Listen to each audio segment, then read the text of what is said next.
Museu Egipci, i és el segon any que donem la benvinguda als membres del Club Alfares, que els tenim aquí, el Benjamín, el Víctor, que ens presentaran, juntament amb el professor Xavier Martínez Babón, la batalla de Canes, que és una d'aquestes batalles legendàries, no? Absolutament transcendentals a la història del món. L'any passat vam fer la batalla de Ràfia, perquè com que inauguràvem l'exposició de Ptolomeu, vam triar una batalla on guanyessin els Ptolemeus. Però ara ja ens hem expandit i ja fem una mica més de món clàssic. Llavors, espero que us agradi la sessió. Tenim més suc, tenim cafetó, tenim una mica de brownies, però bueno, això si voleu al final ja repinyeu el que queda. I res, espero que us agradi molt. Només ens ha faltat la Magnoli que no ha fet flor, però bueno, tot l'altre, aquí estem. Endavant, Xavier. Bueno, buenos días. Vamos a recrearos a vosotros la batalla de Canes.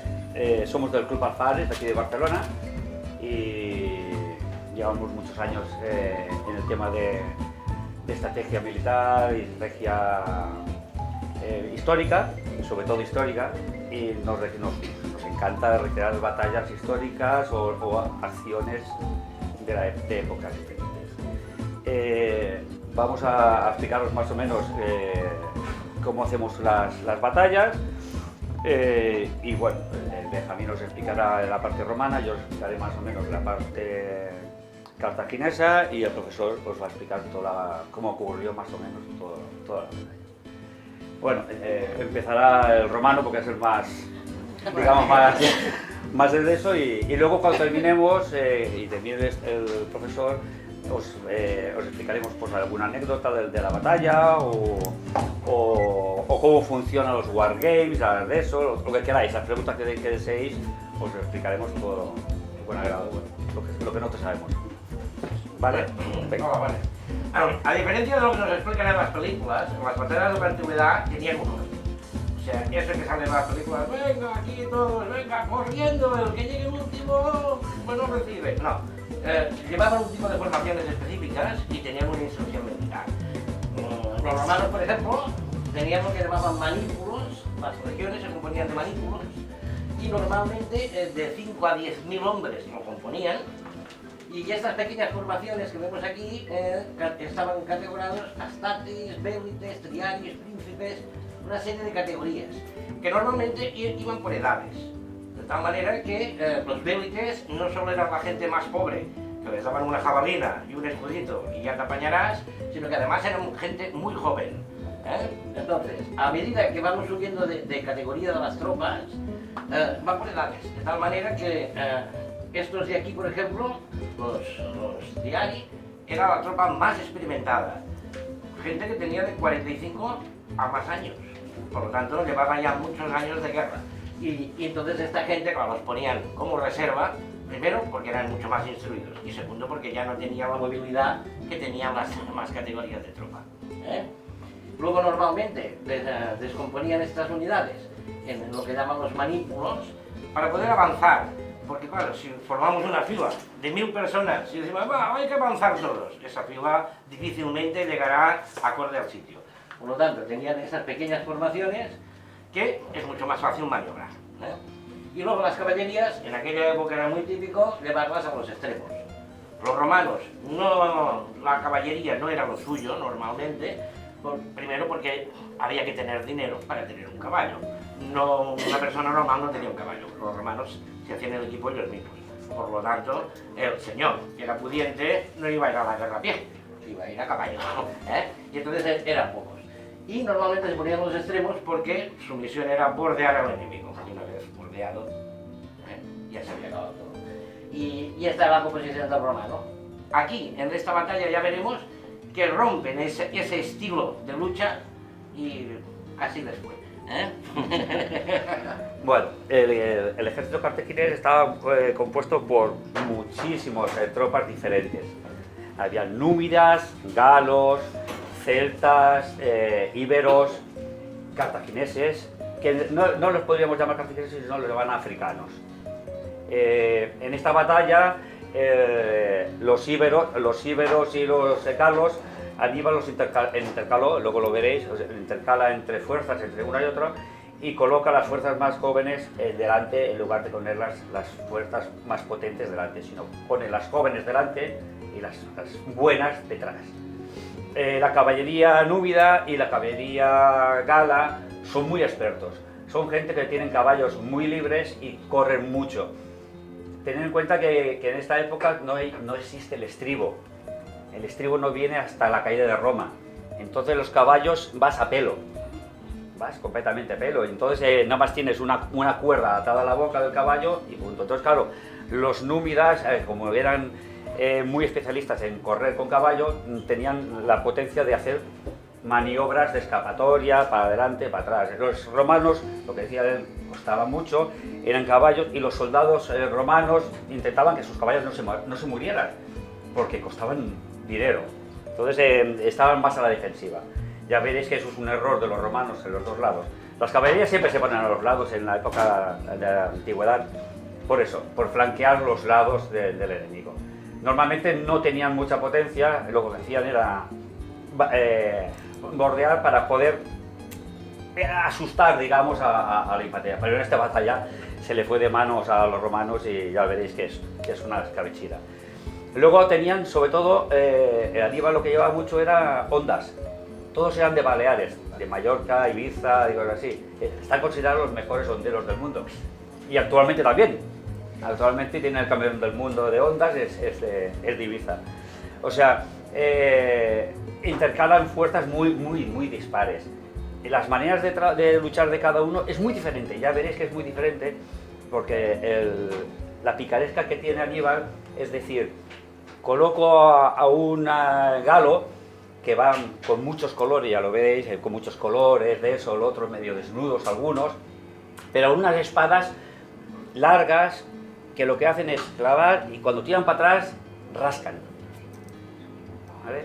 Y los íberos iban con sus túnicas blancas, los españoles de aquí, de Portugal, todos iban con túnicas blancas que tienen espadas que pinchan. Entonces es muy diferente. Entonces, ¿qué es eso? Si tú intercalas y este hombre va con una espada y yo con otra y voy contra vosotros, ¿qué manera de defenderte haces? ¿Te defiendes de un brazo o te defiendes? Entonces, esa es una de las picarescas que hizo Aníbal para poder contrarrestar a eso. También puso las fuerzas jóvenes delante.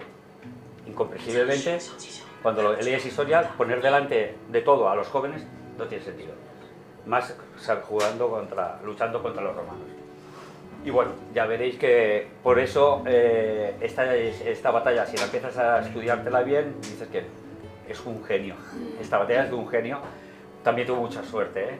Tuvo mucha suerte porque él os explicará la anécdota del agua. Bueno, hay una serie de anécdotas en todas las batallas, normalmente estas tan importantes que explica la gente. ¡Oh, mira! Estos eran la mitad de los romanos y vencieron. ¡Ostras, qué buenos eran! No. Aquí lo que pasó es que este señor, una semana antes, ya les estaba cortando los suministros de agua. Por lo tanto, la temperatura que hacía allí, verano, sin agua, pues esta gente ya estaba medio deshidratados. Encima de las 8 legiones que los romanos fueron capaces de imponer allí, 4 eran de extranjeros. Por lo tanto, su motivación no iba a ser de defender Roma igual que las 4 centrales. Por eso el dispositivo era 4 legiones romanas y 2 y 2 a cada ala de los aliados. Ya se fiaba un poco de ellos. Y claro, eso es fundamental. Si te viene el sol, polvo, no tienes agua, pronto dejas de luchar. El equipo de un romano pesa de 40-50 kilos. Por lo tanto, a los 5 minutos ya empiezas a notar un peso excesivo. Y si tienes que aguantar 2 o 3 horas, es imposible que aguantes la primera oportunidad que luche otro. Solo la última de eso, pensar que entre la caballería de aquí, de esta romana, hasta el río, habían 3 kilómetros. 3 kilómetros. 3 kilómetros, un caballo tarda unos 5 minutos, 6 minutos, pero un soldado cargado con eso son 20 minutos, de punta a punta. Para que calculéis el tiempo que se necesitaba para recorrer un mando, una orden de este señor a aquel señor de abajo, 7-8 minutos no los quita a nadie en línea recta, que luego tienes que bordear toda la tropa y toda la historia. Ahora el profesor os explicará toda la batalla y nosotros iremos haciendo los movimientos de... Buenos días, bienvenidos. a lo que estaba de Kadesh. Ah, perdón, de Kadesh. Nosotros vamos a ir a... Situamos en el siglo III a.C., en lo que es la Primera Guerra Púnica, una guerra que enfrenta a una Roma que está en ascenso, que está en expansión, con una ciudad de Cartago que tiene toda una serie de puntos económicos en el Mediterráneo central. Es una guerra larga, una guerra en la que se producen batallas terrestres, aunque la particularidad más importante son las navales, unas navales que inicialmente vencen los cartagineses, posteriormente a través de toda una serie de innovaciones que llevan a término los romanos en sus barcos, conseguirán revertir la situación y vencer en batallas navales importantes hasta conseguir ganar la guerra. Una guerra que implica ya una posición importante de Roma en el Mediterráneo central y evidentemente una serie de condiciones muy duras para Cartago. Cartago pierde sus mercados del Mediterráneo central y tiene que espabilarse. ¿Hacia dónde se espabila? Hacia Hispania, hacia la península ibérica. Entonces ya Amílcar Barca, que había sido importante ya en la guerra, se desplaza con su gente hacia la península ibérica para buscar pues, fuentes de suministro, buscan también metales, se van expandiendo, evidentemente no lo tienen fácil, tienen que combatir con toda una serie de tribus ibéricas sobre todo, pero esto en cualquier caso ya alarma a algunos aliados de Roma. El hecho de que los cartagineses pongan el pie en la península ibérica. Ello comportará que Roma obligue a Cartago a firmar un tratado según el cual los cartagineses no pueden cruzar el Ebro, el río Ebro. Ello se mantiene durante unos años hasta que aparecerá precisamente la figura de Aníbal, hijo de Amílcar Barca. Para definir un poco a Aníbal, así desde el punto de vista de su capacidad estratégica, voy a explicar una anécdota que la recoge Cornelio Nepote cuando ya Aníbal, después de la Segunda Guerra Púnica, huye a Oriente y pasa a convertirse en mercenario de toda una serie de reyes helenísticos, estando bajo las órdenes del rey Prusias. Se da la circunstancia de que le toca dirigir una flota que se tiene que enfrentar a la flota de Pérgamo, que es mucho más poderosa. A priori no hay posibilidad de vencer a la flota de Pérgamo, pero aquí es donde aparece el genio militar, capaz de revertir situaciones, y lo que hace es ordena a sus hombres que se dediquen a cazar serpientes venenosas, colocar serpientes venenosas en toda una serie de recipientes cerámicos. Comienza la batalla y lo que hacen sus barcos es lanzar con catapultas los recipientes cerámicos a los barcos enemigos. Evidentemente estallan y se rompen los recipientes cerámicos y las serpientes empiezan a pulular por los barcos creando pánico, y de esta manera Aníbal es capaz de derrotar a la flota de Pérgamo. Esto a nivel de particularidad que nos sitúa a quién es este personaje histórico. Aprovecho para decir, algunos que han hecho cursos militares conmigo me lo han oído decir otros personajes: si Aníbal hubiera sido anglosajón, tendríamos una docena de películas de Hollywood, probablemente, ¿no? Porque es realmente un genio, como decían ellos, un auténtico genio en el arte de la guerra. Bien, nos situamos ya con Aníbal, que llega a la península ibérica en el 221 a.C. Él ya pasa olímpicamente, si me permite la expresión, de las consignas que le da el Senado cartaginés y empieza a organizar un gran ejército. En primera instancia, y esto no lo tenemos, seguro que muchos los tendremos cierta edad, lo hemos estudiado, el famoso sitio de Sagunto. O sea, lo que hará será asediar la ciudad de Sagunto. Sagunto pide ayuda a Roma, Roma no da ayuda a Sagunto, Sagunto cae, pero con la caída de Sagunto, Roma tiene la excusa para declarar la guerra a Cartago. Sin embargo, esto a Aníbal le importa poco, porque él ya, nada más caer Sagunto, moviliza todo su ejército ya hacia el norte. Lo tiene claro, él va hacia Italia, por tierra.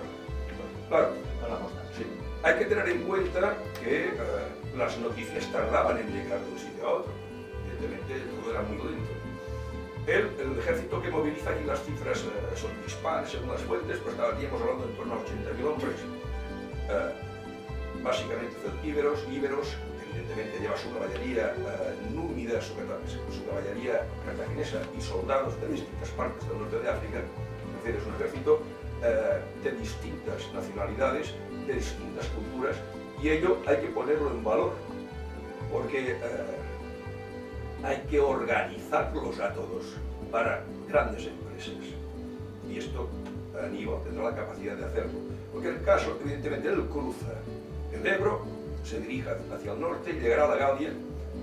En la Galia tiene que luchar contra tribus galas, que evidentemente no le son ningún problema, y los derrota, y no solamente los derrota, sino que conseguirá que haya galos que se unan a él.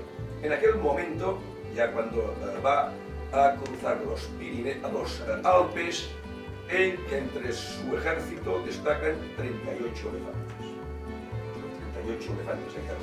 Los que estuvisteis el año pasado, acordaros que en la batalla de Rafia, elefantes de guerra los tenían los romanos. Pues bien, Aníbal va con 38 elefantes, perderá una parte de ellos de lo que será el tránsito por los Alpes, perderá muchos hombres, pero llegará al norte de Italia. Y aquí comienza toda una serie de victorias, porque se empiezan a encontrar ejércitos romanos que le salen al paso. Mientras tanto, Roma, hay que tenerlo presente, Roma también mueve ficha. No solamente envía tropas contra Aníbal al norte de Italia, sino que envía tropas a la península ibérica. De hecho, había enviado una flota previamente hacia Masalia, hacia lo que sería Marsella, contando en poder interceptar a Aníbal en la zona de Marsella, pero cuando la flota romana llega a Marsella, Aníbal ya ha pasado, no los pillan. Entonces, nos vamos a encontrar que los romanos, por en pie en la península ibérica, habían enviado también una flota contra Cartago, pero claro, Cartago, el Senado cartaginés, en aquel momento no ha movido ficha. El Senado cartaginés está tan atónito como los propios romanos, porque ellos no querían la guerra con Roma. Aníbal, como decíamos, derrota a distintas legiones romanas y nos plantamos en la batalla. Fijémonos, él va bajando, como no podía ser de otra manera, de norte hacia sur por la península itálica, derrotando a las tropas que le salen al paso y además consiguiendo que algunos pueblos se unan a su ejército. Con lo cual, puede todas las tropas que ha perdido lo que sería el cruzar los Alpes, pues de alguna manera las consigue renovar a base de unidades nuevas de pueblos situados en el norte de Italia. Vamos a observar ahora ya, nos vamos acercando a lo que es la batalla de Cannas, pero a la batalla previa. Más que nada para que vayamos tomando conciencia de lo que es un genio militar. En lo que sería la batalla del lago Trasimeno. Evidentemente, él, gracias pues a los aliados itálicos que tiene, conoce los movimientos del ejército romano, que viene con su cónsul al frente, y entonces les prepara una trampa. O sea, esconde a sus tropas en lo que sería un paso, fijaros el paso que quedaría con el lago a una parte y la parte montañosa a la otra, y en el extremo contrario del paso por el que tienen que llegar los romanos, ordena que se hagan toda una serie de fuegos para que los romanos piensen que las tropas de Aníbal están acampadas en aquella zona. Evidentemente, los romanos caen en la trampa. En realidad las tropas están distribuidas en las montañas, en toda la montaña que está por encima del camino por el que tienen que transitar los romanos. Obviamente, cuando los romanos transitan, ya están cubriendo el camino. Aníbal da la orden, se produce el ataque y la masacre de romanos es enorme. Morirá incluso el cónsul. Y Roma en aquel momento entra en pánico, porque aquella era la oportunidad de derrotar. Se consideraba Aníbal, ha sido un fracaso total, con lo cual además se produce una serie de problemas políticos en Roma debido a esta derrota. Hay problemas con los cónsules, uno de los cónsules muere, que sería batalla, acordémonos que Roma disponía de los cónsules y que cada cónsul era comandante en jefe del ejército romano.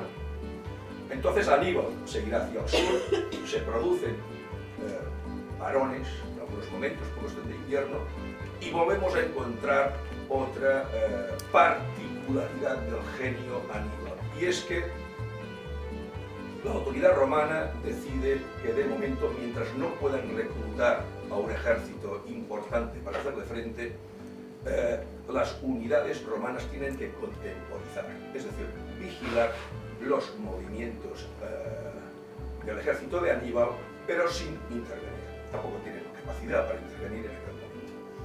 Entonces se trata de tener controlado al ejército de Aníbal. ¿Por dónde va pasando? A partir de aquí, ¿qué es lo que ocurre? Que una noche Aníbal se les va a escapar del control. ¿De qué manera? Cruzando los Apeninos, engaña a las unidades de romanos en una estrategia que está trascendido y se ha hablado en algunos mentideros, si se me permite la expresión, se ha hablado bastante de ella, que es la de colocar antorchas atadas a los cuernos de bueyes y durante una noche hacer pasar los bueyes a través de una serie de pasos.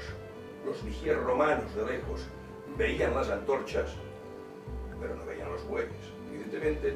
Entonces consideraron que el ejército de Aníbal estaba pasando por aquella zona, cuando en realidad el ejército de Aníbal estaba pasando por otra zona que le condujo hasta la parte meridional de la península itálica. Ahí se les escapó, ahí se les escapó. En cualquier caso, ya en la parte meridional, zona de Apulia, ¿por qué le interesa a Aníbal llegar a aquella zona? Porque era una zona donde había muchas provisiones. Una zona donde había almacenamientos, donde había provisiones. Un ejército de aquellas dimensiones evidentemente tenía que estar bien aprovisionado. En Roma van pasando los meses, hay nervios, nos contamos en el 216, se eligen dos cónsules y además Roma, la autoridad, el Senado, decide que van a organizar, que están organizando, mejor dicho, un gran ejército que será dirigido por los dos cónsules. Mal asunto, doble mando, o se va muy avenido o mal asunto. Con la particularidad de que el cónsul Paulo era una persona pues más tranquila en su manera de funcionar, y el cónsul Varrón era un sujeto pues mucho más ambicioso y un sujeto pues que de alguna manera quería enfrentarse a Aníbal sí o sí. El ejército se pone en marcha, los cónsules, y con la decisión de que, para que no haya problemas en el mando, cada día, o sea, el comandante en jefe del ejército cambiará cada día. Un día será un cónsul, el otro día será otro cónsul. Mal asunto un ejército. Con romanos, evidentemente, se han entrenado, con toda la cantidad de aliados que ellos han dicho, tenemos numerosísimo, pero claro, a la hora de la verdad veremos hasta qué punto efectivo. Y entonces ya nos plantamos ya en las inmediaciones de lo que va a ser el campo de batalla, ejércitos acampados. Los dos ejércitos tienen dos campamentos cada uno, un campamento principal y un campamento secundario. Entonces Aníbal lo que hace es ir provocando a los romanos, los va provocando, va enviando a unidades de caballería númida, que es la caballería mejor que la que dispone, a provocar a los romanos. Claro, y se genera durante unos días esta situación ambigua. Cuando manda Paulo no cae en las provocaciones. Cuando manda Varrón se dispone ya casi, pero al final no va. O sea, una situación ambigua. Pero no terminan de caer en la trampa. Entonces es, como decía él, cuando decide que la caballería númida corte la línea de suministro de agua entre el río y los campamentos romanos. Evidentemente, esto sí que ya obliga a los romanos a actuar. No les queda otra. Digamos, la sed empieza a hacer mella. Por cierto, estamos hablando de principios de agosto en el sur de Italia. Nos podemos imaginar el asunto como podía ser. con los soldados sedientos o parcialmente sedientos, los caballos sedientos, con la impedimenta, la pesada impedimenta que portaba cada uno de los soldados, evidentemente ya no va a quedar más remedio que plantear ya el ataque. O sea, al final Aníbal consigue lo que él quería, que era la batalla. Y además, la batalla se va a producir en un día que precisamente le toca mandar al ambicioso Varrón, al cónsul Varrón. Digo así, porque es curioso, ya por la historia. No me adelanto porque ya veremos cómo transcurrió la batalla y qué va a pasar con los dos cónsules. ¿Qué va a pasar con los dos cónsules? Entonces, fijémonos, ahora sí que empezamos ya el texto, la batalla recogida básicamente por dos textos, uno, un escritor por Livio, otro por Tito Livio, básicamente es lo mismo. Nosotros vamos a seguir lo que nos dice Tito Livio al respecto de esta batalla. Dejamos parte de los preámbulos y ya empezamos para que nos demos cuenta de la tensión, para que nos demos cuenta de que las cosas en el bando romano no iban como tenían que ir. Dice Tito Livio: como de costumbre, las opiniones de los dos cónsules eran opuestas. Con lo cual ya empezamos bien para plantear una batalla de esta envergadura. Pero casi todos los presentes apoyaron a Varrón. Ni una sola voz se declaró a favor de Paulo, excepto la de Servilio, cónsul el año anterior. Prevaleció la opinión de la mayoría del consejo y, por lo tanto, impulsados por el destino, marcharon para hacer famosa a Canas en los anales de las derrotas romanas. Fue en la proximidad de esta aldea donde Aníbal fijó su campamento y esto es importante, de espaldas al viento Volturno. Una de las particularidades de un genio militar es la capacidad para saber aprovechar no solamente sus fuerzas, sino evidentemente lo que son condiciones climatológicas y lo que pueden ser condiciones orográficas. Aníbal esto lo controlaba perfectamente. Como decía, de espaldas al viento Volturno, y llena las áridas planicies de nubes de polvo. Es decir, en aquel momento el viento soplaba. Esta disposición era muy conveniente para su campamento y demostró luego ser extremadamente ventajosa cuando formó su orden de batalla, pues sus propios hombres, con el viento por detrás, soplando solo sobre sus espaldas, pudieron luchar contra un enemigo cegado por grandes cantidades de polvo. Y es el primer elemento. Hay dos cuestiones en el punto. La primera, los dos cónsules iban a la greña, si se me permite la expresión. La segunda, los romanos tienen que plantear el combate con el viento en contra, o sea, con el viento de caras. A partir de aquí, los cónsules siguieron a los cartagineses examinando cuidadosamente los caminos por los que marchaban, y cuando llegaron a Cannas y tuvieron a la vista al enemigo, montaron dos campamentos, separados por el mismo intervalo que en Gereonio, y con la misma distribución de fuerzas en cada campamento. Estamos en lo que son los antecedentes directos. El río Fanto, o Fidus, lo conocemos por los dos nombres, que sería el río que tenemos situado allí, que fluía entre ambos campamentos, proporcionaba un suministro de agua que los soldados tomaban como mejor podían, teniendo generalmente que luchar por ella. Los hombres del campamento más pequeño, que estaba en el otro lado del río, tenían menos dificultades para aguar, pues aquella orilla no estaba ocupada por el enemigo. Aníbal veía ahora sus esperanzas cumplidas. Que los cónsules le dieran la oportunidad de luchar en un terreno naturalmente adaptado a los movimientos de la caballería, es decir, un terreno básicamente llano.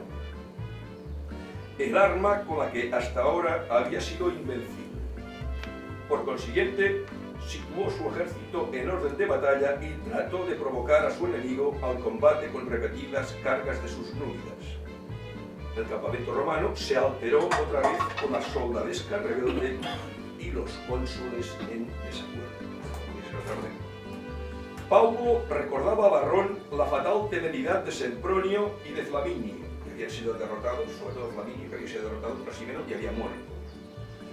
Varrón le acusaba presentándole a Fabio como modelo ejemplar de jefes cobardes e inactivos y poniendo a dioses y hombres por testigos de que no era por su culpa que Aníbal, por así decir, se hubiere adueñado de Italia.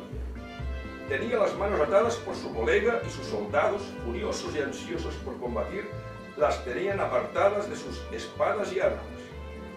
Paulo, por su parte, contestaba que si algo le sucediera a las legiones por ser conducidas temerariamente en un acto imprudente e irreflexivo, él no tendría responsabilidad en ello, aunque hubiera de compartir todas las consecuencias. Mira, dijo a Varrón, que aquellos que tienen las lenguas tan sueltas y dispuestas también tengan así sus manos el día de la batalla. Pero el asunto estaba bastante tenso entre la oficialidad romana, o entre los dos comandantes en medio. Mientras tanto, por el lado de Aníbal era el que tomaba todas las decisiones, un mando único. Mientras perdían así el tiempo con disputas, en vez de deliberar, Aníbal retiró el grueso de su ejército, que había permanecido la mayor parte del día formado para el combate, hacia el campamento. De atención vanguardia.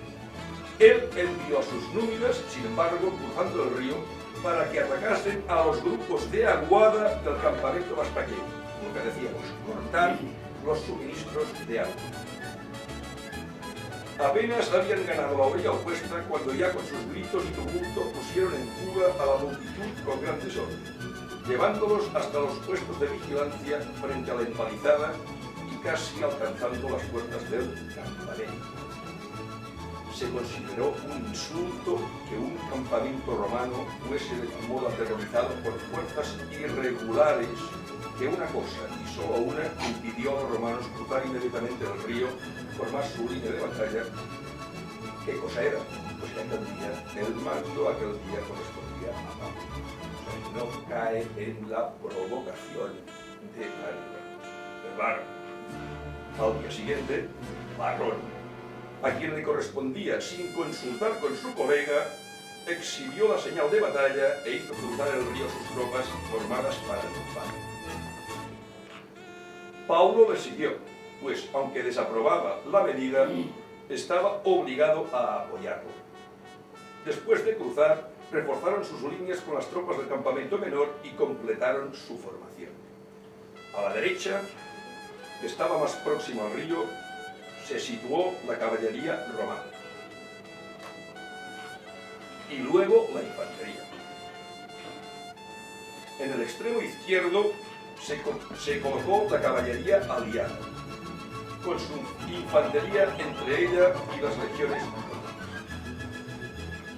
Los lanzadores de jabalinas, junto con el resto de los auxiliares ligeros, formaron la primera línea. Los cónsules ocuparon sus puestos en las alas, Tercio Varrón a la izquierda y Emilio Paulo a la derecha. Tendremos el ejército romano en Córdoba. Acordémonos, un ejército romano que ya usa cierta carestía de agua y que además, no olvidemos, se va a encontrar con el viento de cara. Tan pronto amaneció, Aníbal envió por delante a los Baleares y la demás infantería ligera. Estaríamos ya con el ejército de Aníbal.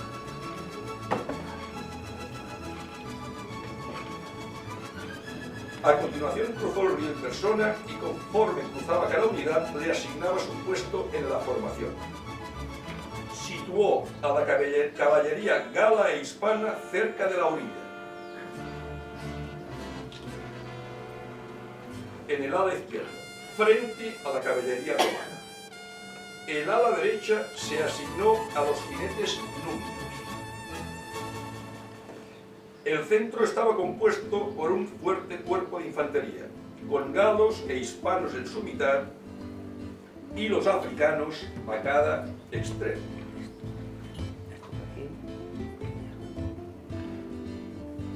Se pudiera pensar que la mayor parte de los africanos eran romanos, dado su completo armamento que en parte habían obtenido en el Trebia, aunque la mayoría la consiguieron en el Trasimeno. Fijaros, las derrotas romanas previas, con la cantidad de muertos que habían tenido los romanos, sirvieron para que tropas africanas pudieran conseguir el armamento de estas tropas romanas y evidentemente usarlos porque era un armamento más efectivo desde el punto de vista de la infantería para enfrentarse a los romanos. Vestidos a la romana. Los galos y los hispanos llevaban escudos casi iguales, aunque sus espadas eran completamente diferentes. Las de los galos eran muy largas y sin punta. Los hispanos, acostumbrados a pinchar más que a cortar, llevaban una manejable espada corta y punzante. Estas naciones, más que ninguna otra, inspiraban terror por la inmensidad de su estatura y su aspecto terrible. Claro que cosa, ahora que nosotros tenemos fama de ser los más bajitos de Europa, estos de aquella época tenían fama de ser los más altos y más temidos. Son paradojas de la historia. Los galos iban desnudos de cintura para arriba. Los hispanos habían formado con sus blancas túnicas de lino bordadas de púrpura de un brillo deslumbrante. Era el centro de la infantería cartaginesa. El número total de infantería en el campo de batalla era de 40.000, con 10.000 de caballería. Asdrúbal estaba al mando del ala izquierda. Maharbal, era uno de sus oficiales de confianza, de la derecha. El propio Aníbal, con su hermano Magón, mandaba el centro. Sería figura del poder. Fue una gran comodidad para ambos ejércitos, y aquí es donde ya hemos subrayado, digamos que lo hemos ajustado bien, volvemos del despacio, por la posición del sol. Fue una gran comodidad para ambos ejércitos que el sol brillara de lado sobre ellos, fuera porque se hubieran colocado así a propósito o por accidente. Los romanos miraban al norte y los cartagineses al sur. Y atención, que reitera.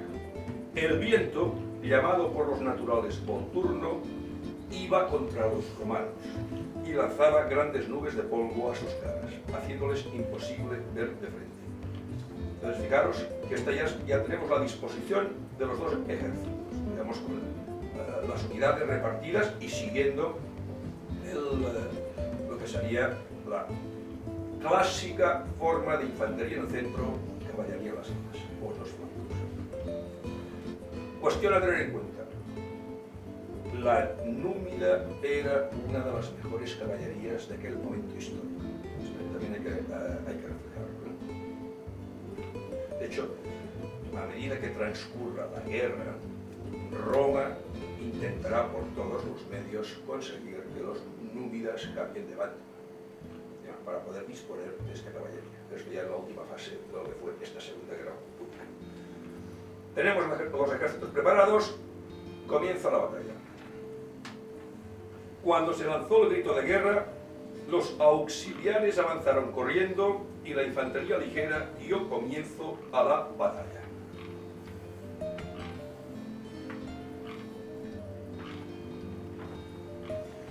Entonces, los galos e hispanos de la izquierda se enfrentaron con la caballería romana de la derecha.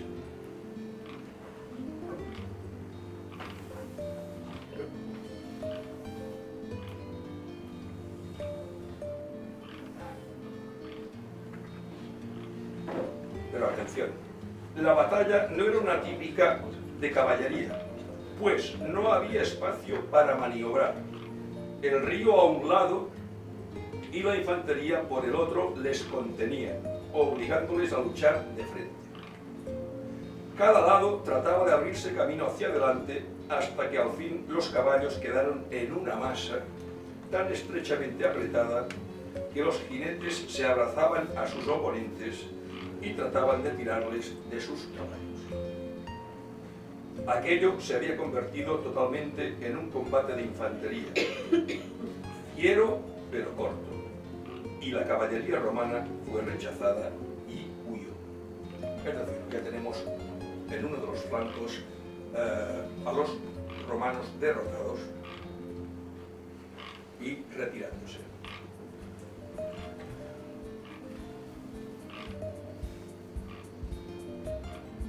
Justo cuando terminaba este combate de caballería, la infantería se enfrentaba, y mientras galos e hispanos mantuvieron firmes sus filas, ambos bandos permanecieron igualados en fuerza y valor.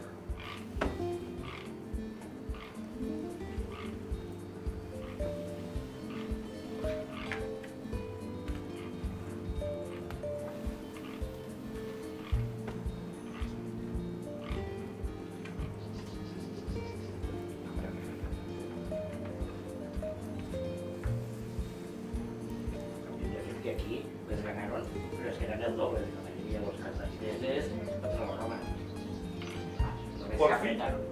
Por fin, después de largos y repetidos esfuerzos, los romanos cerraron filas y mediante el peso de su profunda columna dividieron la cuña enemiga, demasiado delgada y débil como para resistir la presión y sobresaliendo del resto.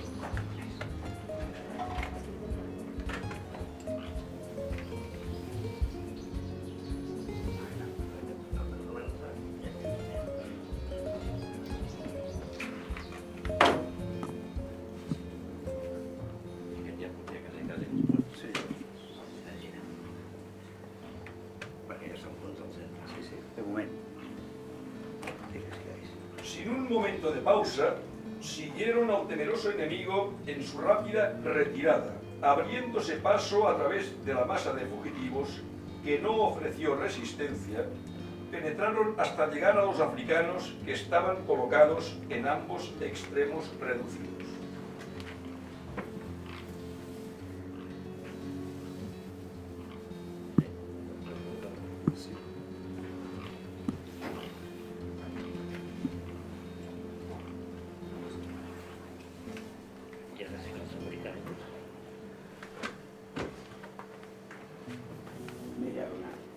Media luna quedaría. Pasaríamos de esta media luna a una luna inversa. Vamos a ver. Que estaban colocados en ambos extremos reducidos, como hemos dicho, algo más retrasados que los galos e hispanos que habían formado el centro adelantado. Al retroceder la cuña frontal, todo el frente se alineó y conforme siguieron cediendo terreno, se volvió cóncavo y en forma decreciente, con los africanos en cada extremo formando los cuernos. Al precipitarse incautamente los romanos entre ellos, quedaban enfilados por ambas alas, que se extendían y cerraban en torno a ellos por la retaguardia.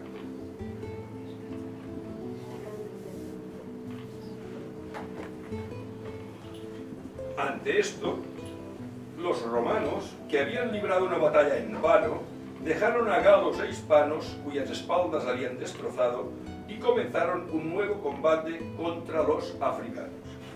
La lucha resultó desigual, no solo por estar completamente rodeados, sino porque, cansados por el combate anterior, se debían enfrentar a enemigos frescos y vigorosos.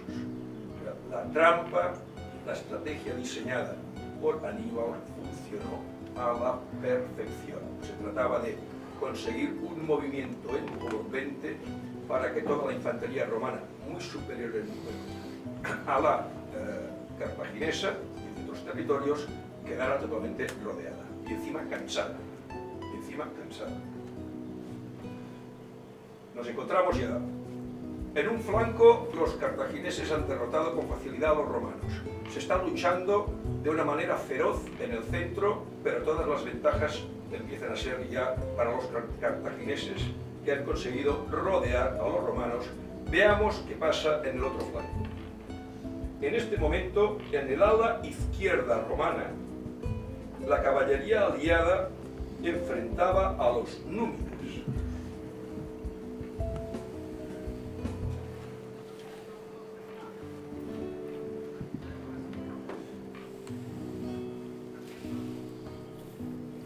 Pero la lucha fue débil al principio y comenzó con una estratagema cartaginesa. Atención a la estratagema cartaginesa.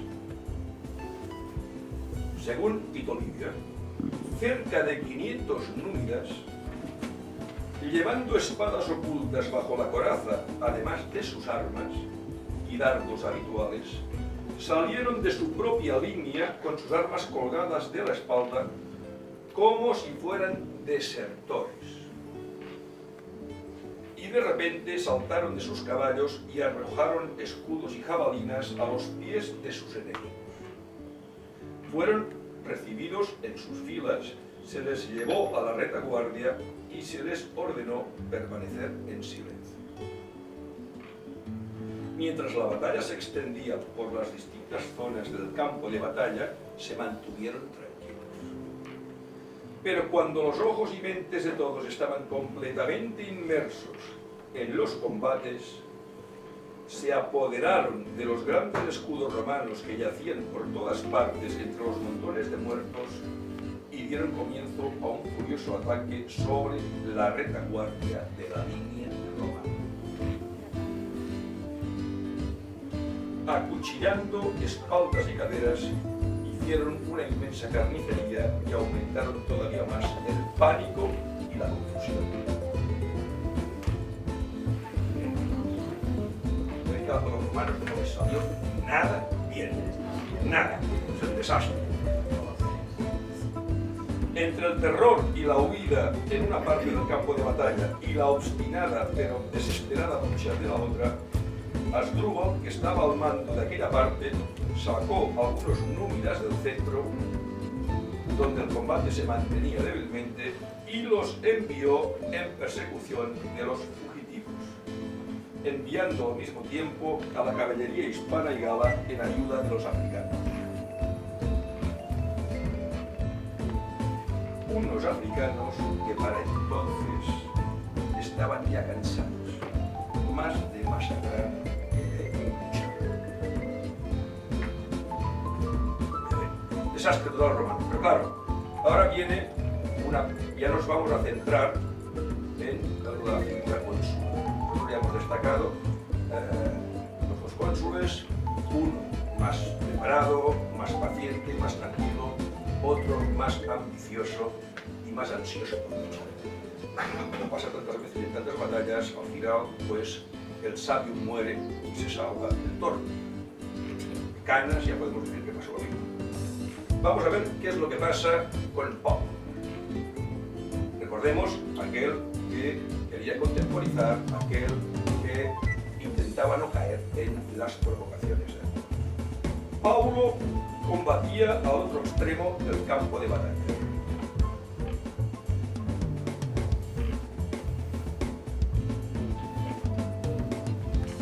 A pesar de haber sido herido de gravedad al comienzo de la acción por un proyectil de onda, se enfrentó frecuentemente a Aníbal con un grupo compacto de tropas, reanudando en varios lugares la batalla. Atención a lo que ocurre ahora con Paulo. La caballería romana formó una guardia de protección a su alrededor de un Paulo que está herido. Pero al final, como se sentía demasiado débil para manejar su caballo, todos ellos desmontaron. Se dice que cuando alguien informó a Aníbal que el cónsul había ordenado a sus hombres combatir a pie, él comentó: ¿qué más quisiera que me los entregasen atados? Ahora que ya no había duda sobre la victoria del enemigo, este combate de la caballería desmontada fue como se podía esperar cuando los hombres preferían morir en sus puestos antes que huir. Y los vencedores, furiosos con ellos por retrasar su victoria, los masacraron sin piedad, ya que no los podían desalojar. Rechazaron, sin embargo, a unos pocos supervivientes exhaustos por el esfuerzo de sus heridas. Se dispersaron finalmente y los que pudieron recuperar sus caballos huyeron. Gneo Léntulo, un tribuno militar, vio mientras cabalgaba al cónsul cubierto de sangre y sentado en una roca. Lucio Emilio, él dijo, el único hombre a quien los dioses debían considerar inocente del desastre de este día, toma este caballo mientras aún te quede alguna fuerza, monta y me mantendré a tu lado para protegerte. no hagas que este día sea aún más funesto por la muerte de un cónsul. Ya hay bastante luto y lágrimas incluso sin eso. El cónsul respondió: vive mucho para poder realizar proezas, Cornelio, pero no gastes en inútiles piedades los pocos instantes que te quedan para escapar de manos del enemigo. Ve y anuncia públicamente al Senado que deben fortificar Roma y aumentar sus defensas antes de que se aproxime el enemigo victorioso.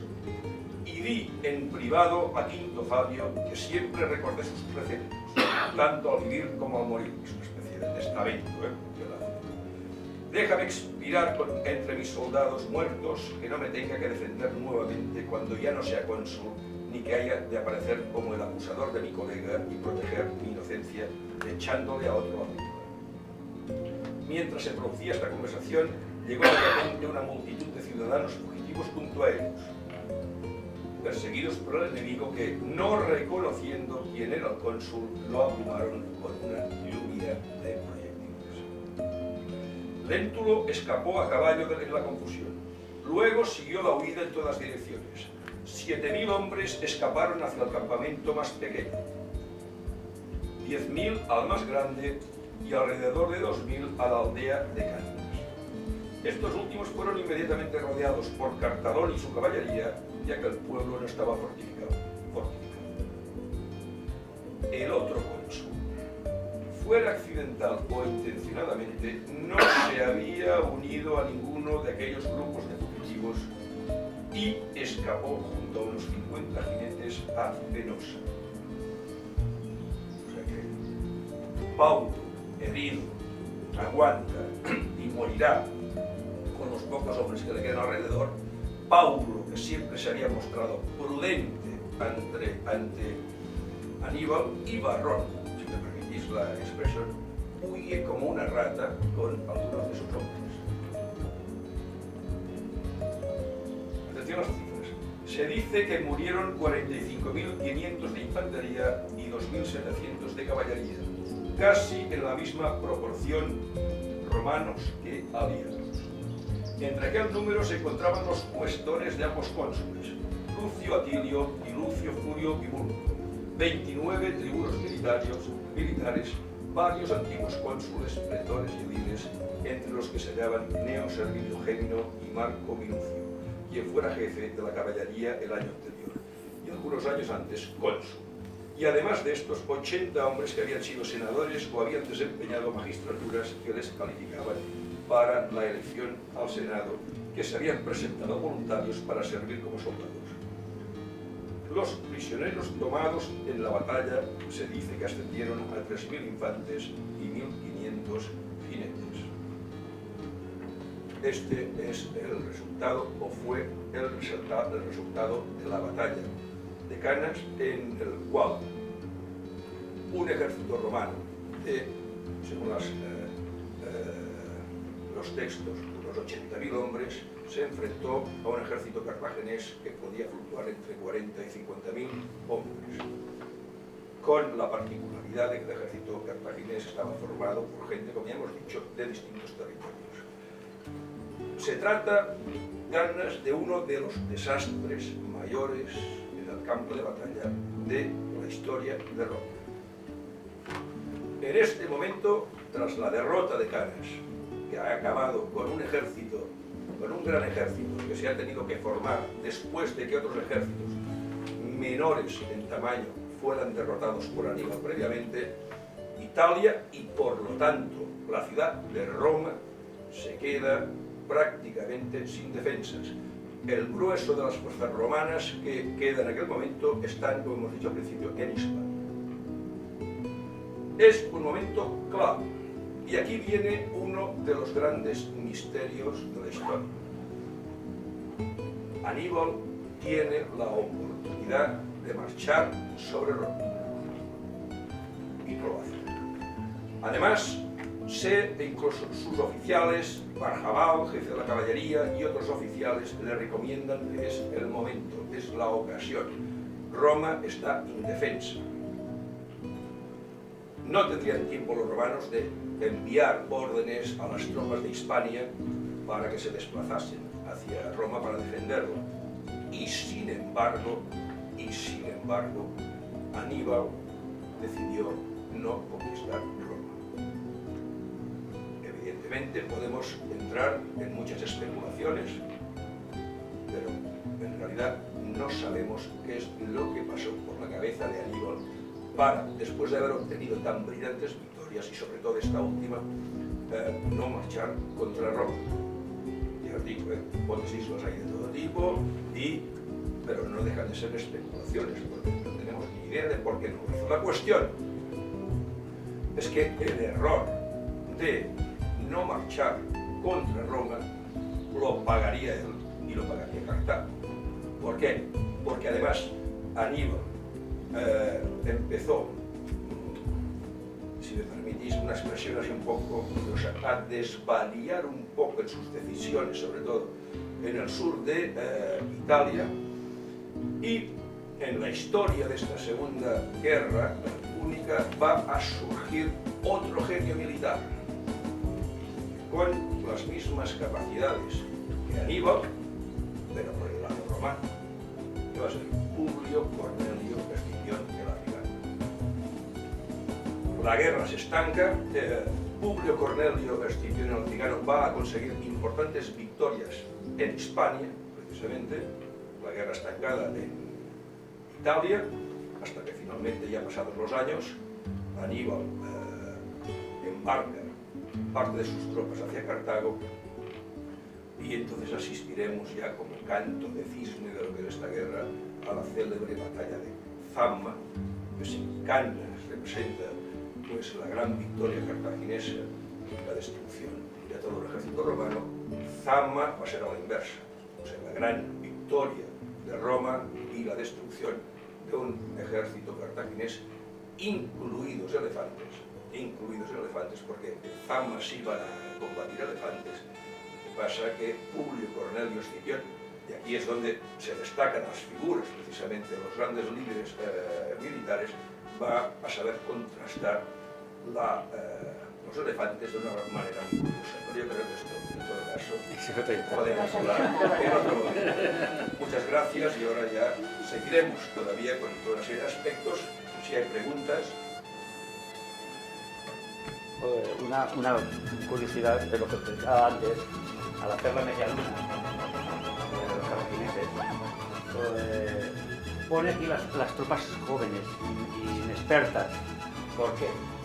Porque al hacer la media luna, dándole la vuelta, los soldados veteranos fuertes no han luchado todavía, los que están luchando los jóvenes. Y cuando llegan, los legionarios, los romanos, ya están cansados. Entonces se encuentran con tropas frescas, porque claro, al hacer la media luna, estos de aquí se encuentran con estos, ¿no? Y han estado luchando todos estos de aquí. Pues se encuentran con tropas fuertes. Por eso los flancos aguantan muy bien. Aguantan muy bien por eso, porque son tropas veteranas, expertas y lo mejorcito que tenían. Esa es por eso aguanta la media luna. Y el error de los romanos, romanos, en esta batalla, con que se sienten muy fuertes, cambian la formación de un manípulo a la mitad y le dan más fondo. De tal manera que con que calculan que en 3 kilómetros ya es suficiente espacio para vencer, se concentran. Por lo tanto, de lo que un manípulo ocuparía, que son aproximadamente unos 50 metros, pasan a 15 metros aproximadamente y tienen mucho fondo. Normalmente lucharían así. El problema es que se van apretando y llega un momento que están tan colapsados que son incapaces de poderse defender. Porque ya ni siquiera con sus equipos se pueden mover. Hay soldados en medio de la batalla, digamos, toda esta zona de aquí no participó realmente en la batalla, no lucharon. Estaban quietos porque les estaba atacando por detrás, atacaban por delante, pero los de medio no se podían mover, estaban inmóviles. Estaban todos, estamos hablando de, aquí pues ya digo, 80.000 de hombres pegados unos con otros, porque luchan así, pegados, no luchan separados como en las películas. Aquí se lucha con el escudo así y el otro lado. Y entonces viene un íbero que te mete la espada por el medio, te rasca, te caes al suelo y tus compañeros te quitan. Y a principios de agosto, no olvidemos el momento de la batalla. principio de agosto o el sur de Italia.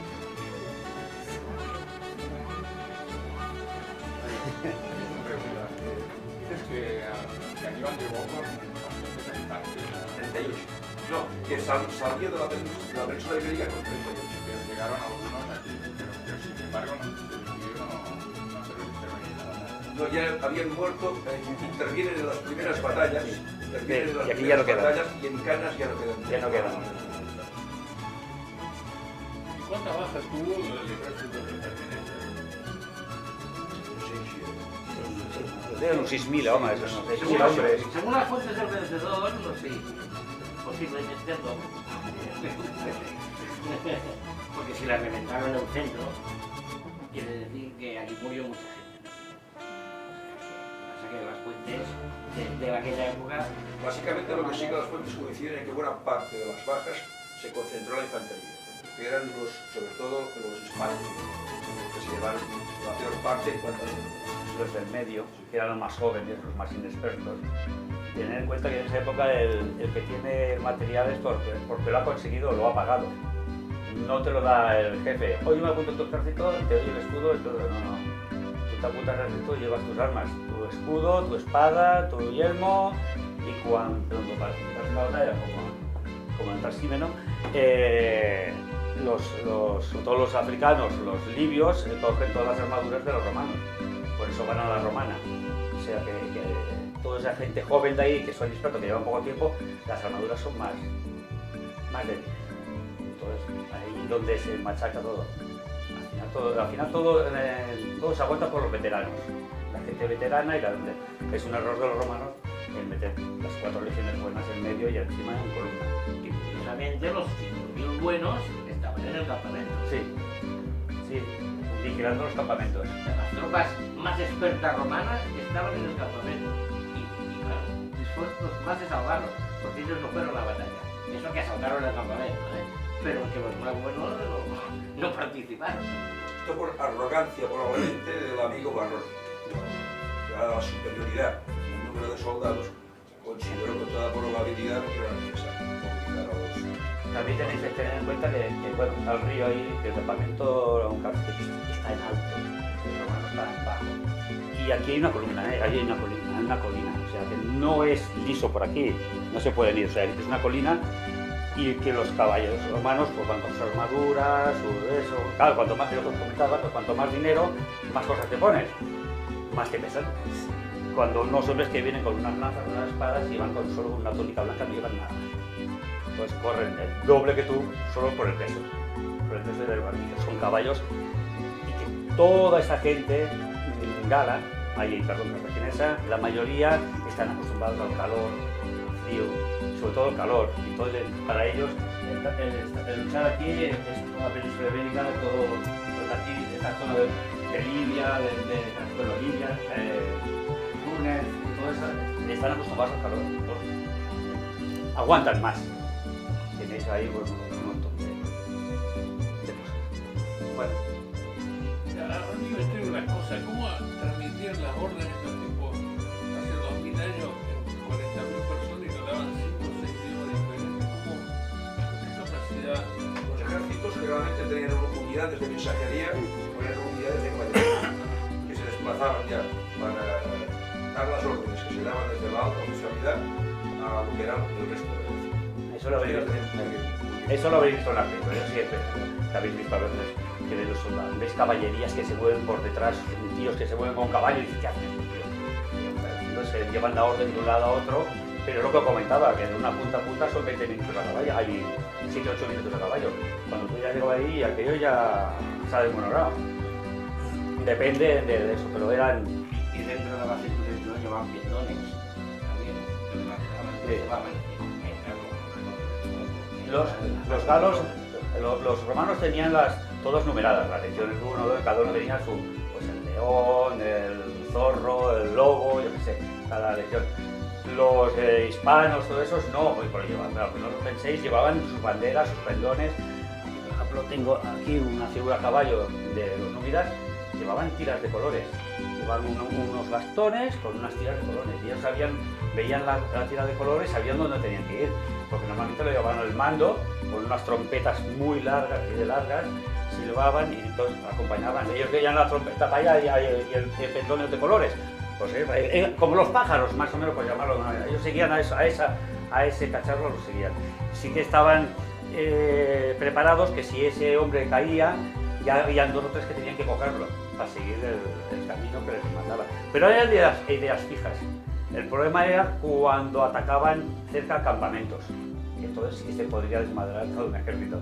Porque si el ejército romano hubiese tenido, yo que sé, aquí el campamento romano, en lugar de estar al otro lado del río, seguramente los númidas pasan olímpicamente de ir a luchar contra la trasera de los romanos, hubiesen ido al campamento, porque se iba a buscar el botín. O sea, también es la posición de las batallas terrestres, tienes que mirar, bueno, ¿dónde pongo esto? ¿Dónde pongo qué? El que estén separados, si él es galo y yo soy hispano, y aquí al lado tengo un galo y yo hispano en medio, no me puedo ir. Porque como me vaya, me van a zurrar por los 2 lados. O sea, digamos que las fuerzas están un poco encajonadas como un dominó, ¿no? Tienes que tirar para adelante y tirar millas para adelante, que si no te van a matar los de atrás. Y es lo que comentábamos. No se va como en las películas que como estáis ahora, enganchados. Tú no te puedes tirar para atrás porque van a chocar contra ellos. Y ellos te empujan para adelante. Esta es la clave que esto ya desarrollan los griegos, las secciones romanas se ve que además es todo táctica y estrategia, y se trata de ir empujando, o sea, los ejércitos de formación van empujando, sobre todo las infanterías, al enemigo. Es empujarlo y hacerlo retroceder. Hay pocas batallas, siempre hay matanzas. Cuando empiezan a ver las matanzas es cuando hay como las películas. Todo el mundo va a matar. Pero normalmente casi todas las batallas históricas son de empuje. Y cuando se pierde un 20-25% de las fuerzas, adiós, muy buenas, que ya he perdido de muchos. Pero aquí los romanos perdían. Porque además, claro, el problema es cuando pierdes frente a un ejército que tiene una caballería potente. Porque cuando huyes, te van a echar la caballería encima. Y evidentemente la caballería masacra con mucha facilidad a infantes que huyen. Y esto es lo que ocurrió ya en la parte final de lo que fue Cannas, que muchos huyeron y la caballería les pasó por encima. Veréis muy pocas batallas históricas en que la caballería no esté en los flancos. Normalmente está en los flancos. Incluso Napoleón está en los flancos. Los flancos es importante porque si revientas un flanco, el enemigo tiene que girarse. Y eso ya te deja 45 grados, 90 grados de fuego por todos los lados. Bueno, pues esto es la batalla. Si queréis alguna pregunta, os lo explicamos, alguna más, alguna cosa así intrigante o... Después de las batallas, el campo de batalla, ¿qué pasaba? ¿Se quedaba ahí? Sí, se quedaba los ¿Qué pasaba ahí por ahí? Normalmente venían los lugareños. Primero los soldados, o sea, las mujeres. Ten en cuenta que un ejército como este está acompañado de sirvientes, de mujeres, o sea, siempre. Entonces se venían a coger un soldado joven que ha subido a la batalla y está viendo un casco romano, una malla rural, se la va a quedar. Y los cuervos normalmente se quedaban desnudos, por de alguna manera. Se aprovechaba todo, la ropa, los cascos, el hierro, todo sobre todo el material bélico se aprovechaba todo, se metían en carrozas o en bueyes o lo que sea. Eso servía para los nuevos soldados y para incluso a fundirlo para hacer un nuevo material. Y la ropa igual. La ropa, pensad que hasta la Edad Media incluso se heredaba de hijo a padre, se heredaba una camisa. Tú te morías y dejaban en el de eso 3 camisas, 4 pantalones y lo que sea. Entonces, se aprovechaba todo. Entonces quedaban los muertos ahí. Se incineraban, se mataban y luego algunos se quedaban ahí en el campo, porque tantos muertos. No existía nada para los heridos, ni nada, no se recogía, no se curaba. No, las familias. La familia, no habían sanadores así como ahora. Venía la mujer, te curaba, o el hermano, o quien fuera. No había... Los romanos sí que tenían un poquito más cuidado para eso, los campamentos, pero... Casi como la de ahora. Lo leí, no sé si es cierto, pero bueno, lo comento, los númidas decían que ponían en las flechas, ponían veneno, ponían ponían veneno en las puntas de las flechas para cuando, aunque solo te hicieran una herida, la afectara rápidamente. Normalmente era de serpiente y cosas así, la mojaban para disparar. Entonces, si te hacían una herida o te hacían cualquier cosa, claro, pues ya... Entonces tenías que evitar. Por eso los romanos normalmente luchaban con eso, con mallas, cotas. Luego van... Ahora, hablando de eso de los númidas, el que sí les convence al final es Julio César. Julio César es el que convence a los númidas de que participen en su ejército y tienen un valor muy importante para Julio César la caballería númida. Y al final, ¿qué fue de Aníbal? Ah, sí, mucha gente no lo sabe, no lo sabe. Entonces, claro, Cartago pierde finalmente, como decíamos anteriormente, también la Segunda Guerra Púnica y Roma exige que Aníbal sea entregado, obviamente. Entonces, Aníbal huye a Oriente, se dedicará, como hemos dicho al principio, a ser mercenario de distintos reyes helenísticos, a veces con éxito, a veces sin éxito. Roma no va a olvidar nunca a Aníbal y cuando Roma vaya tendiendo sus lazos hacia Oriente, lo irá buscando. Ya en el año 183 a.C., ya sintiéndose acosado y prácticamente sin posibilidad de escape, se suicida. Se toma un veneno y se suicida. Y entonces pues queda otra frase de estas célebres en la historia que recoge Nepote, que señala que Aníbal, antes de morir, dijo: Roma no obtendrá de mí más que un cadáver.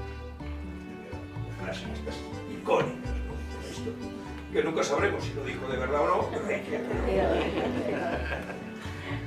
¿Y qué edad tenía en esa batalla? Cuando gana esa batalla, Aníbal, ¿qué edad tenía? Entre 30 y pocos, era Sí. joven. Era muy joven, Era muy joven.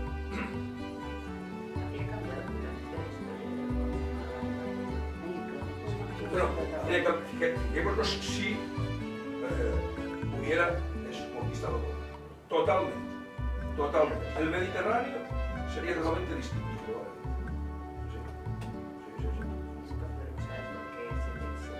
Bueno, es que es una de esos misterios que nunca no podremos comprender. De hacerlo más difícil y dejarlo más fácil. La tercera guerra pública termina en Sama. Ya fue más... No, esto es la segunda. La tercera es absolutamente épica, porque Termina en África. termina en África, o sea, vuelven las condiciones draconianas contra los cartagineses, pero ya Roma les va empujando, o sea, les va provocando cada vez más, les va creando cada vez más problemas, les va acorralando, les corta todas las líneas de comercio y prácticamente obliga a los cartagineses a declarar la guerra a Roma. Claro, la sin capacidad. Entonces, buena parte de la guerra ya está en torno a la ciudad de Cartago y bueno, la defensa heroica de Cartago que los romanos tienen que tomar casa a casa. Bueno, las fuentes nos señalan que después de destruir Cartago, que quedaron aproximadamente unas 50.000 personas, gracias, unas 50.000 personas vivas, una ciudad que tenía casi 400.000, ciudad y todos los entornos, echaron sal para que nunca más se pudiera hacer nada en Cartago. Cosa que no fue cierta, porque los propios romanos, con el paso del tiempo, volvieron a reconstruir la ciudad. Pero sí, totalmente arrasado. De lenta en Cartago. O sea que cuando a la muerte de Amílcar, los hermanos, como tengo entendido, nombraron a Aníbal como jefe de ellos, ¿aceptaron? ¿Lo hicieron porque ya sabían que Aníbal era un buen estratega? Esto no lo sabemos, porque era muy joven, o sea, no podía haber participado en combates porque era muy joven. Era muy joven. Una decisión interna. Supongo que luchas familiares, en esa época no se valoraba como ahora. También no sé, bueno, una anécdota, no sé si sabéis que los cartagineses vienen de los fenicios, porque hay gente que a veces no lo sabe de dónde vienen los cartagineses. Era la segunda ciudad de Fenicia, realmente Cartago. Y bueno, pues ya está. Si queréis alguna pregunta más. Sí, ¿qué hace? O sea, venga a la Roma y tiene un ejército de 40.000 hombres. ¿Qué hace? Roma. No, de Aníbal, ¿qué Se hace? queda en la zona. Se queda en la zona, no, de ahí no se Claro, puede. el problema es que ante la inactividad se empieza a desmovilizar parte de su ejército. Hay gente, tropas que vuelven a sus lugares de origen, no hay ninguna actividad y por lo tanto tampoco han arrasado ya prácticamente su lugar y tampoco hay posibilidad de tener un poquito demasiado claro. Piensa que en Cartago existe un senado como en Roma. Mucha gente no lo sabe. Cartago tiene un senado. Y ese senado destituye a Aníbal. No es que vaya en alta, no, es que el senado destituye porque había hecho cosas que no tenía que haber hecho cuando le pidieron que no pasara el Ebro. Ahí empieza todo. Claro. Algunos, su hermano, por ejemplo, tenía un hermano que se llamaba Arturo también. Bueno, de hecho, ya nos metemos aquí.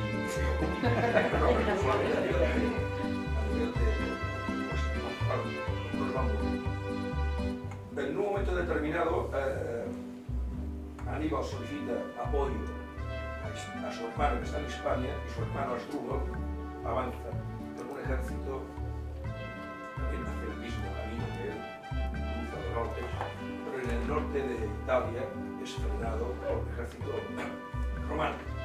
Asdrúbal sigue en el norte. Según las fuentes, estando Aníbal acampado en el sur de Italia, le envían por catapultar la cabeza de su hermano, para que me quede claro que no va a recibir ayuda desde claro, nos van cayendo otros Marjalal y otros se van a reintegrar en lo que será la vida cartaginesa, la despedida de la guerra. Bueno, esto es la recreación que hacemos en el club. No hacemos esto, ya os lo digo yo que no hacemos esto. Que nosotros, bueno, ya os he comentado antes, somos un club de Barcelona, somos el más antiguo de España y somos actualmente 140, dijimos el presidente, unos 140 miembros y recreamos pues historia y serían el 90% de historia, pero también ciencia ficción o fantasía. Y recreamos pues juegos, damos valor a las unidades y bueno, pues, con sus movimientos de centímetros movemos, tiramos dados y a veces una batalla como esta se puede dar que se haga la inversa, que ganen los romanos. Y eso es lo interesante, ¿no? Sí. Y bueno, y hacemos variaciones pues, de todo. Época medieval, antigua, cualquier época que nos plazca y que tengamos figuras. También jugamos en tableros de mesa, con tableros, si es un ejemplo, que él solo se dedica normalmente a juegos de mesa y de estrategia de cualquier época. Y bueno, pues eso, ya sabéis más o menos lo que nosotros nos dedicamos, nuestro hobby, y los pintamos y nos gusta la historia.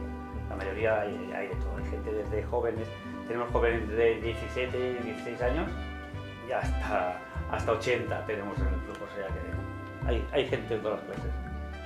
Y bueno, los habéis hecho vosotros. Sí, todos hemos pintado nosotros, las hacemos nosotros, las pintamos, nos dedicamos a pintar y bueno, aparte cuando hacemos batallas como esta que hemos hecho, pues Benjamín, por ejemplo, y yo y José, pues compramos las figuras o las hacemos ahora ya con las máquinas 3D, hacemos figuras y luego buscamos intentar de pintar, aunque veáis aquí diferentes de eso, intentamos de pintarlas como eran realmente en la historia, sobre todo en la antigüedad te encuentras muchos, bueno, Napoleón, pero es imposible, tienes que pintarlas como son. Entonces las pintamos como eran una legión tal, las iban de rojo, la legión tal iban de blanco. Yo qué sé, los númidas pues iban con sus ropas y sus escudos característicos. Intentas de pintar la figura de la época que corresponda, vamos enriqueciendo un poco la historia de esas unidades y las batallas que van llevando. Y bueno, nos lo pasamos bien. ¿También recreáis batallas navales y aéreas? Sí, navales, aéreas de la Primera Guerra Mundial, sobre todo la Primera Guerra Mundial. A José y a mí nos gusta mucho la Primera Guerra Mundial, son más fáciles de jugar que no la segunda corre mucho, se va para allá el avión y ahí no vuelve. De la primera, llevo viendo de palmo en palmo. Navales, él es el rey del club del naval, tenemos galeras así de grandes, barcos de fenicios que eran persas, ¿no? ¿Eran persas, así. Tenemos pequeñitos de la Segunda Guerra Mundial, también, de cualquier cosa. Ya te digo, histórico, aviones, barcos, navales, la Valle de Lepanto, hemos hecho Salamina, yo qué sé, tercios, nos gustan mucho los tercios, y napoleónico, que no deja de ser el rey de los juegos de guerra. El napoleónico es el sumum de todos, pero bueno, también Segunda Guerra Mundial Española. Ahora se está empezando a jugar la Guerra Civil Española, que era un tabú en España, pero ya se juega porque los jóvenes, para ellos es otro mundo, ya no es como nosotros, que más o menos te puedes acordar de la familia. Los jóvenes ya, para ellos la Guerra Civil Española es como una cosa muy de hace 100 años, y entonces para ellos es muy viejo, ya empieza, y se empieza a jugar, sobre todo en Europa, y bueno, somos el tercer país de Europa en juegos de guerra, después de Inglaterra y Francia, y bueno, y ahí estamos. Venga, pues, si tenéis alguna pregunta, bien, y si no, pues ahí tenéis nuestra dirección en los libros, y bueno, si queréis ver fotografías. Vale.